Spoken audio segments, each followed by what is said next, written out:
El aula de interpretación de redes es uno de los lugares donde los alumnos aprenderán o mejorarán su asturiano. Estoy viviendo fuera y la verdad echo de menos el estar en la tierra y el también de aprender la nuestra cultura, la nuestra lengua. Acostumbrarme a hablar asturiano, que cuéstame un poquitín, porque no estoy nada acostumbrada, no llevo mi lengua materna, entonces interésame mucho.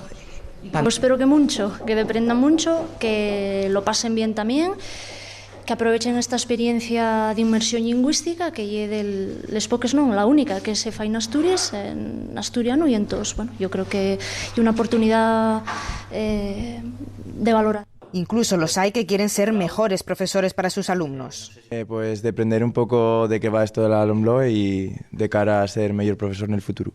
Tengo hecho experimentos con ellos y hay muchísimo vocabulario que no saben que es asturiano, que piensen que es castellano. Que plantea ya unos de aprendizajes más afallados a lo que lleva la nueva ley, los nuevos tiempos, pues de aprendizaje basado en juegos, en proyectos. Bueno. Además del programa lectivo, la universidad llenará los espacios comunes de CASU de actividades alternativas, abiertas al público y siempre en asturiano.